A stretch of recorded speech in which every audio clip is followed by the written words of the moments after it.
This is my first main Monday video today. I had my introductory video that I did last week where I kind of laid out exactly what I will be talking about in the upcoming weeks. I even gave a quick little outline about my topics. And today's topic, as I said last week, is do you really want to be a high value man? Right? And I'm really serious about this series because I even have notes here. So just to give like a quick of a background of what inspired me to do these videos, to do these Mondays. There's been a lot of conversations taking place on YouTube about high value men, dating relationships, male-female relationships, particularly in the Black community. Kevin Samuels is the biggest guy. He had that clip that went viral where he's talking to a young woman and he says, you know, you're average at best. So you have him, you have Hafiz from the Roommates, you have the Saints and the Sinners, that guy there. I saw a debate he had with a young woman, and that was very, very compelling. And so there's just a lot of conversations being had, a lot of men saying a lot of things about masculinity and what men should aspire to be. And some of it I like, and some of it I don't like. And I believe it is on me to kind of provide an alternative to the path being laid out for Black men by men like Kevin Samuels and others. Now, to be clear, Kevin Samuels, I've been watching this stuff. He's not saying anything that is untrue or wrong. You know, most of his advice about what it takes to be a high value man, what most high value men are looking for, most of that stuff is valid. I'm simply here today because I believe that men need a reboot or kind of a new image of manhood and masculinity to strive to, and high value man does not fit into that picture for most Black men and most men in general.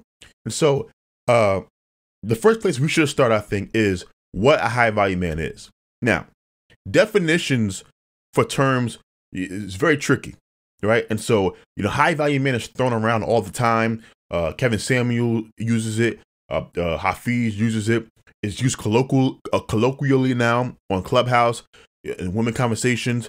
And so I wanted to give a general idea of what I think the word means based off of the conversations that I've been hearing in various platforms. Okay. And so the term that I came up with is a high value man is a man that earns over 6 figures and subscribes to traditional notions of masculinity, which means they believe in protecting and providing kind of that 1950s to like 1970s mentality of what men's responsibility or role in the world is, right? So that's what I think people are thinking about when they talk about, I want a high value man or I want to be a high value man. That's what they're looking for, right? And so you're seeing these conversations take place on YouTube, on Clubhouse about I want a high value man. Women are saying that, and then men are saying I want to be a high value man. And so I wanted to kind of provide a holistic picture on the likelihood that you will become a high value man, because statistically speaking, most men are watching this video. You are not going to be a high value man. And by this definition, a man who earns over 6 figures and subscribes to traditional notion of masculinity, if that's what you're striving to be, most men would not match the salary part. Now, you can subscribe to traditional notions of masculinity all you want, but if you don't have the finances to back it up, you are not a high value man. And so most of you will not be a high value man. And I have, you know, some numbers here just to let you know how far-fetched it is that you will become a high value man. So last night, when I was preparing my video for today, I did some research and I looked up, okay, well, what percentage of Americans earn, you know, 6 figures? And just 9% of Americans are earning $100,000 or more per year. Just 9% of all Americans, right? Now, the overwhelming majority of these people are male, but I'm sure there's some women making $100,000 as well, not as much as men. So let's say the number for men is probably down to like what? The number of men in America making $100,000 or more, what? 7%? Something around that, that percentage range, 7%. And another number that I want to give you guys, median yearly earnings are about $47,000 per year for the average American. Now, this is not average. This is the median, meaning, you know, average is if you took all of the salaries that Americans made, add them all together and divided it. That's your average. Median is what does, the middle worker, the middle salary in America is, and that's $47,000. That's what most of you will make in a lifetime as a salary in America, male and female, right? Now, if you separated the male and female numbers, I think the male number might go up to like 53,000 and the female number drops to like 42,000, something like that. But you get my point. That number is far, far away from six figures, $100,000. So the stats show it is unlikely that you will be a high value male. Like, let's just keep it real. Unlikely. And so I want to kind of provide some commentary as to why you might not necessarily want to be a high value man, because we have men striving for something because they have a narrow view of what they want. And so, are there pros to being a high value man? Of course they are, right? Pro number one, you're guaranteed to get a beautiful woman, whether she loves you or not. It is no secret that when we look at a lot of rich men, whether they be basketball players, rappers, lawyers, doctors, and we see most of the time that they have very attractive partners, and they themselves may not be attractive to a certain degree. Everyone kind of knows that this man probably would not be with this woman if not for the fact that he had a significant amount of resources and a lifestyle that he could provide for her. Now, it may not be spoken about, but we all know what's going on. In fact, the more money the guy has, the less there is a hiding of kind of intentions, right? Meaning when a guy is making him six figures and he's ugly, but his wife is attractive, no one's ever going to say that he's with her because she's a hot young thing. She's with him because he has money. But we kind of know what's going on. Seven figures, people get a little bit more open about the arrangement here. Sugar daddy, sugar baby type of relationships, 8 figures, so on and so forth, right? So you're guaranteed to have a bad girl on your arm if you make 6 figures in America. That's one pro. Another pro, an endless amount of benefits, right? In a capitalistic society like America, what do we know? Money means power.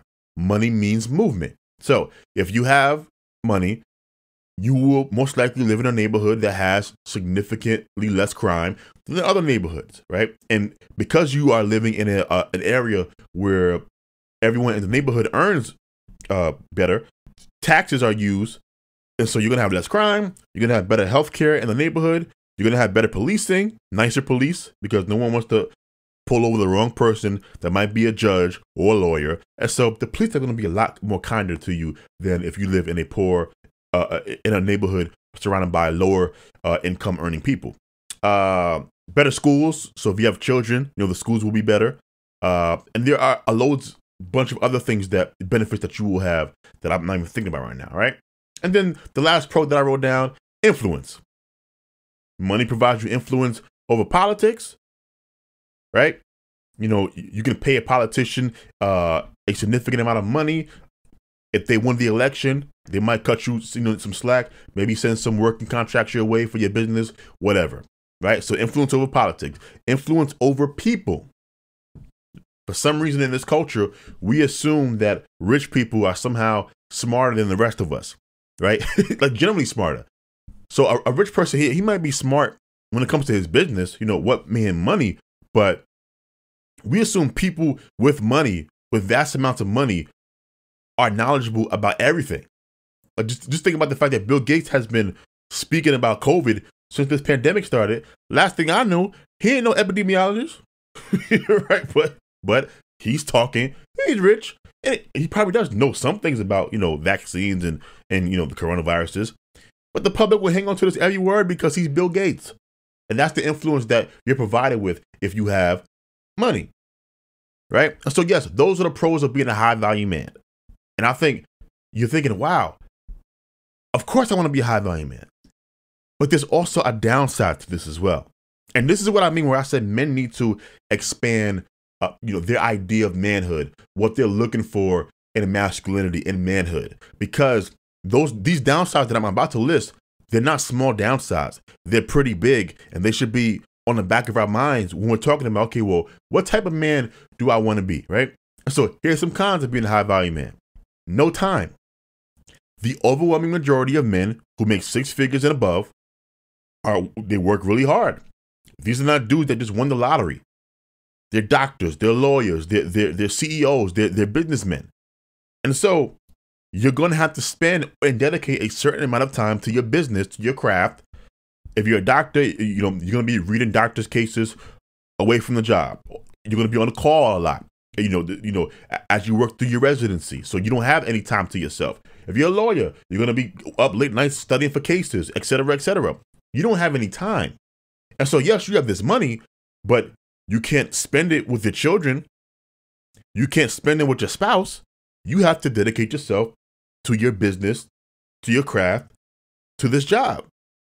You have to. That's one downside. So more money, less time. Second downside, you are always in the crosshairs of whores, right? Always in the crosshairs of whores. Now, this needs to be said. There are a lot of whores around in 2021.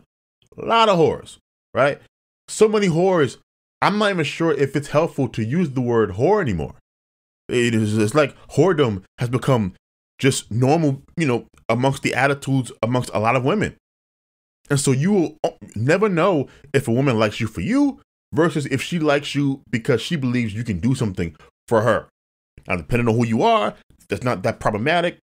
But if you're someone like me, who, you would like to be with somebody who likes you for you and not what you can do for them, it can make you paranoid. You could end up developing a guard that actually keeps a good woman from entering your life because you're so suspicious of her intentions and not viewing her through an objective lens. That can happen as well, right? And then the last thing I wrote down as a con, stress.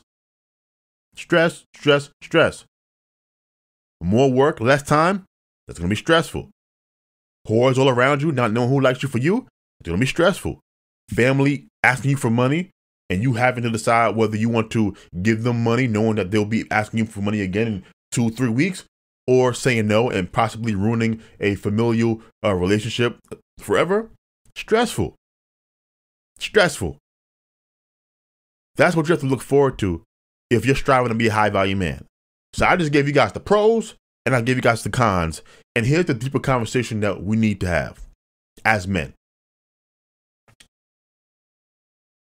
Many of you have gifts that you were either born with or became aware of at a very young age, right? So let's say if you're watching this video right now and you happen to be somebody who always had an affinity for children, right? You like children, you love being around them, you like coaching them. Maybe you were someone maybe in your church that a lot of the young boys would look up to and talk to, and you were great to be around. Maybe you are someone like myself. I've always been great with babies, right? Always been great with babies. Ever since I was very young, I always used to love looking at the children. Taking care of my cousins when they were like, in my arms. I was good at it. It's a natural gift of mine.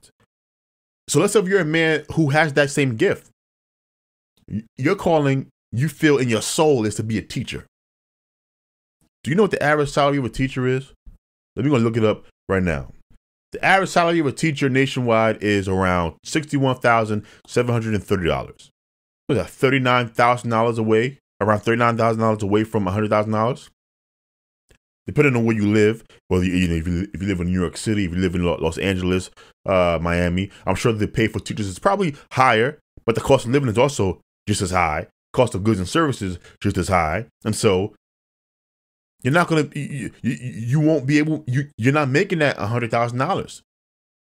Are you going to forsake your natural calling to teach, to pursue a career that you probably don't love or have a passion for, just so you can make this money that puts you in high value man status, to chase some girls or to get married to a particular type of girl? Do you think that's really what's best for your life or best for the community? When we have, I think there's some crazy number like that 91% of teachers for elementary schools are female. And we're in desperate need of male teachers, male role models in those elementary years. But you're going to give that up to pursue a career that provides you with a six-figure salary so that you can become a high-value man and have your pick of any woman that you want. These are the type of conversations that I'm missing that I think men need to be having. And that's why we need to shift to a new idea of manhood and masculinity. And what does it mean to be a man? And so when I ask the question, do you really want to be a high value man? Do you? If you're not trying to be a doctor, if you're not trying to be a lawyer, if you're not trying to be, some type of tech engineer, right? There are a small number of careers in which you will be paid a six-figure salary yearly. Remember, most Americans make $47,000 per year. And so for most of you watching, you don't have any aspirations to work at one of those jobs. Most of you want to be teachers. Most of you want to be nurse assistants. Most of you want to be, some of you are janitors. Some of you work sanitation. Some of you are doing, respectable work. All work is respectable. That's one thing my father used to always tell me. Never let a woman or anyone to make you feel bad about what you do for work. If you make an honest living, that is worth something. And men should be looking to get involved into jobs that fit their personalities naturally, not chasing resources to get better women, better looking women. I think that's the wrong way to go. And so while I don't disagree with Kevin Samuel's analysis regarding what a high value man is or what a high value man wants, I'm not hearing conversations asking men, you sure you want to be a high value man? Pursue your dreams. We need teachers, man. And now, I'm kind of shifting from men to black men, but if you're a white man or Spanish man, this applies to you too. Dude, we need teachers. We do. We need coaches. We do. We need barbers. We need electricians. We need plumbers. These are all respectable careers, man. We need janitors. We need sanitation workers. We need people who work construction, right? We need carpenters. Annual salary of a carpenter is around 40. The highest is Massachusetts. They pay $45,518. But these are all respectable careers. Careers you can do with your hands, blue collar jobs that don't require that much schooling. And we need these things. And so I just don't want us, and you might have an affinity to be an electrician, right? I just don't want us to kind of get caught up with this high value man conversation that we don't speak about. Okay, men should be trying to be the best versions of themselves and then find a partner. Don't strive to get the money so that you can get the women. That's the wrong path to walk down. Trust me, it won't make you happy, right? We have a 39% divorce rate in which 75% of the divorces, or 71%, I forget the numbers, of those divorces are initiated by women. It won't make you happy. You probably have a crappy marriage. Now you're paying alimony, child support to somebody that you resent and you're attached to for the rest of your life because you pursue the money to get the woman. What you should be pursuing is your passion. Pursue the craft. Pursue building a respectable life, building your character, making yourself a respectable man. And then find a woman who will accept you as you are. Not the crappy man that you are, but once you clean yourself up, I want women to get the wrong idea. Once you clean yourself up, you have a craft, you have a career, right? You are an electrician, you are a plumber, you are someone who, who's in media, who's involved in news, who is a engineer, right? Now you have a career, you have a steady income, okay? Now you can begin to look for a partner who will help you as you will help her, equally yoked. And now you two can begin to tackle life together. And so you could bring your $50,000 a year job together with her $50,000 or $60,000 a year job together. And now you can tackle this thing. Okay, we both make what a high value man makes. And now let's build our life together for our family and move forward. That's the path that I think most men will probably walk, and you need to walk. And we need you to walk it. And so don't let all of this talk about high value man this or high value man that, talk you out of pursuing what you're passionate about just because it doesn't pay as much as what you think most women will want. Dude, let me tell you something. By the time you are in marrying age, most women want a competent man who is honest, who has an impeccable pedigree, who has a great reputation to be with, so that they can marry him and he can be the father of her children. That's what most American women, and I'm speaking about America because look, I don't live in the UK. I don't live, if you're somewhere outside of the UK watching this video. And so I'm sure many of these same talking points apply to you as well. But just to be safe, I'm speaking right to my audience. I live in America, right? That's what most women want. And so just think about this the next time you get kind of obsessed with the high value man idea. Remember, the grass is not always greener. Elon Musk, when he did his Clubhouse thing where he shut down the app and he did this interview and he talked about how, he's always working. He really has time to sleep. He's stressed out, what. And guess what? Everyone can't handle their lifestyle. Everyone can't handle that. A lot of these rich people, they have their payoffs, but guess what? Some of them are miserable. And we need to remember that the grass is not always greener. So I'm not going to, carry on longer than I need to. This is my first video here. Do you really want to be a high value man? Now, for some of you, you probably still want to be a high value man. Perfect. Do you? I am not against men striving to be the best that they can be. And so if your destiny is to be a guy that's earning 6 figures a year, then by all means do that and pursue your career. But don't chase the resources to get the women. You need to chase what you have a natural inclination of.